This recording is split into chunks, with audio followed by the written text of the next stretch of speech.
Xabi Alonso will change and transform Chelsea.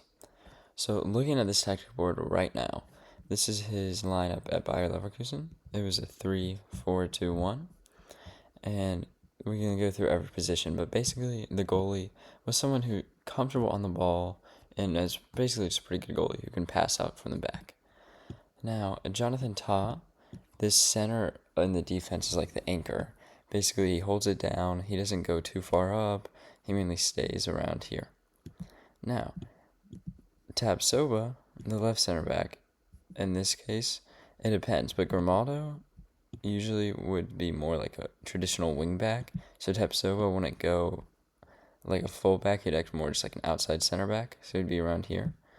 And since Frimpong would be more like a winger, Kusanu would be more here, acting like a right back.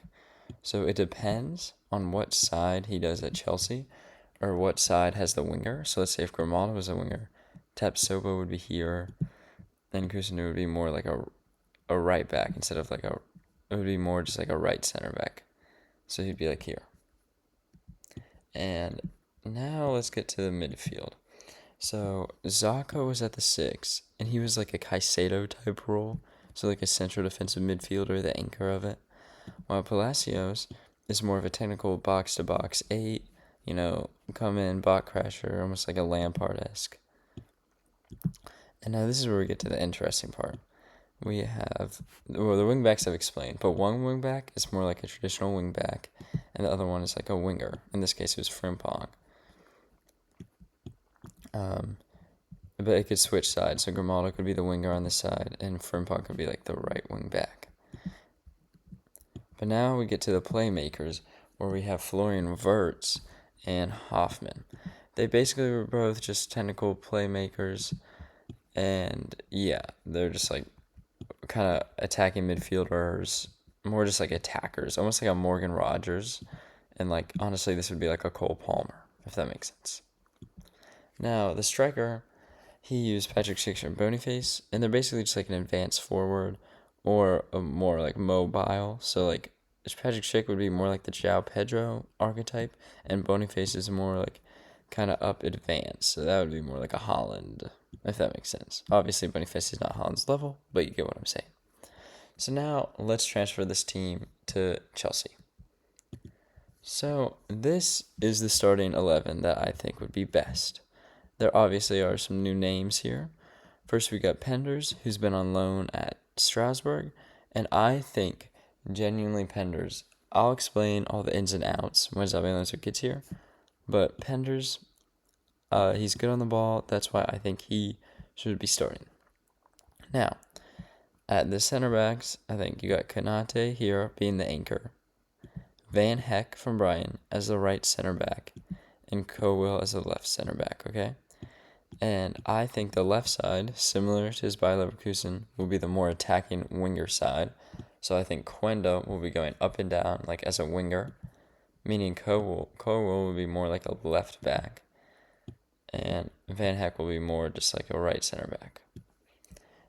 And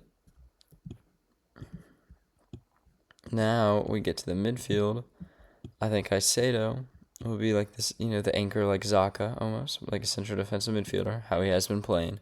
And now you're going to be like Leon Goretzka from Bayern Munich? Yes, because Enzo Fernandez is most likely leaving. You need a good box-to-box number 8, and you can get Goretzka on a free. He's experienced, won everything there is to win, so I think he'd be really good.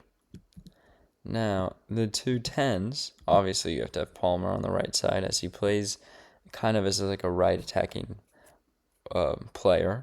And then I would have Gibbs White, who's like a left attacking player. He would be like the Florian Wirtz of the Bayer Leverkusen team. And then obviously João Pedro, who scored like 20-some goals this season. He would be great at the striker under Xabi Alonso. So now let me explain all the ins and outs of the Chelsea team, basically. And yeah. So I think, personally, Pender should be the starting goalie. And I think Sanchez should go for 40 million, as well as as well as sell Jorgensen for 50 million, as Jorgensen already wants to go. So that means the backup goalie would be Sherman Lowe and Gaga Sloney, who aren't good, but Penders probably won't get injured, and I think Xabi Alonso will really trust Penders. Now, if he does not trust Penders on the ball, let's say Penders isn't as good as the ball as Xabi Alonso wants, I think Xabi Alonso spends 40 million on Diego Costa. So you still sell Sanchez, still sell Jorgensen. That gets you around 40 million, and you sign Diego Costa from Porto for 40 million, and then you loan out Penders again. So that would be the perfect ideal world, in my opinion. Now, as we get to center backs, I would obviously get Konate in a free transfer, and I would buy Paul Van Heck, 40 million from Brighton. I think you could get him from Brighton. I don't think it'd be that hard. Now, Konate would be a bit hard because he might want Champions Leagues, but I think as long as you give him a good wage, he won't care that much. Then I would have Jarrell Hato as the backup left center back, and a Chempong as the backup right center back. And I would also have Trevor Chalobah kind of be as that backup right center back as well, because Cowell can also play here, and Konate can play here or not even play. So you could have Cowell here, Hato here, a Chempong here as well. But I do think this is what it should be with Konate here, Cowell here. Now, after that, we get into who we're selling. And I would sell Disasi for around 20 million. I would sell Tosin for 50 million. Badiashile for 50 million. Loan out Mamadou Sarr, and Anselmino. And I would also sell Fofana for 25 million. So that's a lot of profit. And so this is all good financially. Now, into the midfield, I would sell Enzo for 90 million, and I would sell Lavia for 25 million, and you would get Goretzka on a free. The backup 8 would be Isugo, and you'd have Santos here as the backup. The backup 8, sorry, Isugo would be the backup 6, and you can also have Valentin Barco, who's very versatile. Could also be here as the backup 8, and Reece James can also be the 6, and I'll explain that later. But yes, so that's what I would have for that mainly. And now we get to the wing backs. And I think Reece James would be a good right wing back, like a traditional kind of right wing back, not really like a right winger. And you would have Gusto as the backup, who I think when Gusto's in, he would be a winger, and you would need more of like a left wing back, not really a left winger. So if Gusto is in, you wouldn't have Quenda on really. You would have Barco, or in my opinion, Jarrell Hato, who can both play as this like left wing back ish kind of role. Because when they're playing this left wing back, they're more playing like kind of in the central midfield ish, not really as a winger. And Jarrell Hato and Valentin Barco, as Barco has done that before at Strasbourg, Barco has also Hato has also done that as well. So I think that could work. But let's put Quenda back in. Let's put Barco just as a backup here, and Hato back here. Now we get to the attacking midfielders. And I think, as I've said before, you have Palmer and Gibbs White. I think you could sign Gibbs White for around 60 million.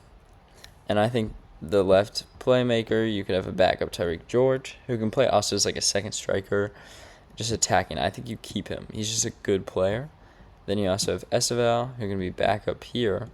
Or you can even have Esteval and Palmer starting and Gibbs White off. And Gibbs White can also play as an 8, by the way. So Gibbs White's a very versatile player.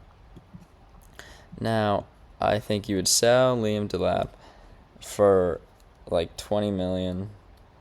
I think you'd sell Mark Gu for like 10 million and sell Garnacho for 40 million. So that gives you enough money to buy Gibbs White, by the way. And Jamie Gittins, I would play him as this left wing back kind of role. Just kind of going up and down, up and down, up and down.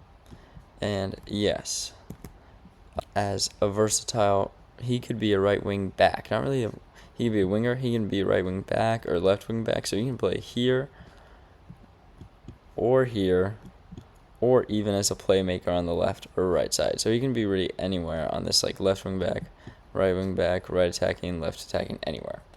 So let's show a bit of change in this lineup and how it can change. So let's say you end up can't get Van Heck or whatever. How will we line up? I think you have in Champong, Konate, Kowil.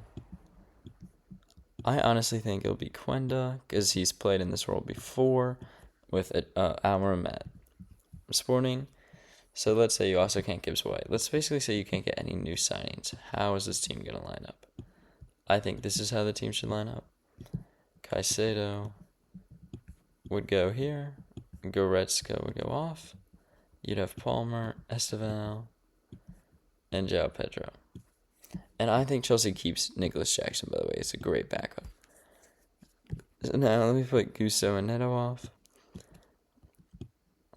I think this would be. Quenda would be the winger, and this is how it could be.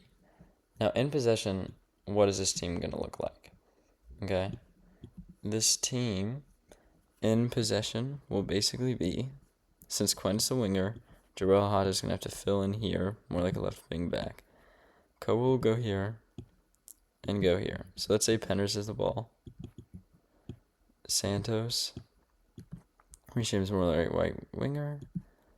You're going to create a box midfield like this almost. We can go up a bit more, but you're going to create a box midfield like this.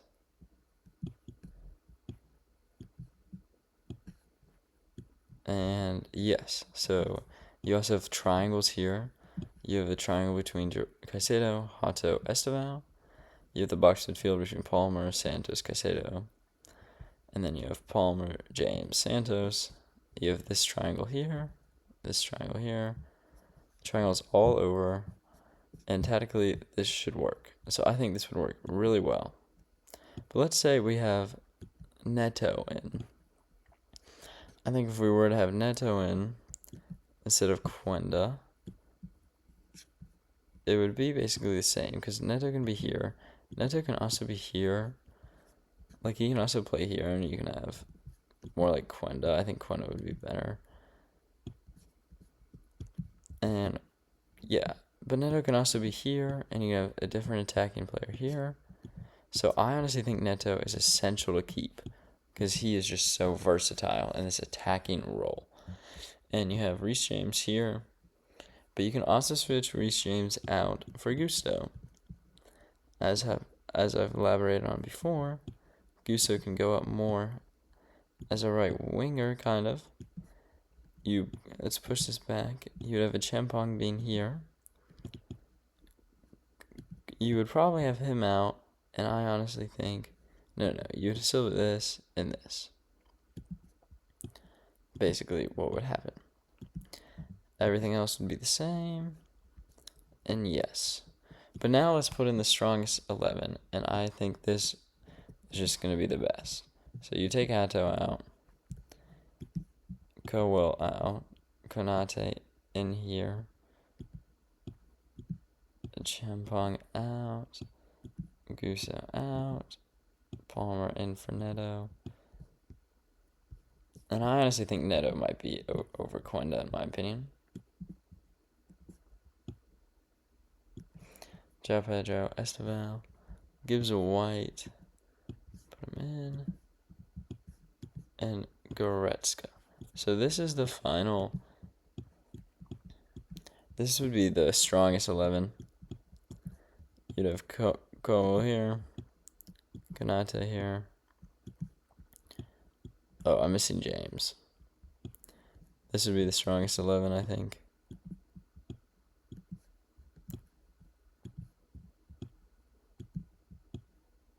Yeah, something like this. And let's say Penders is the ball.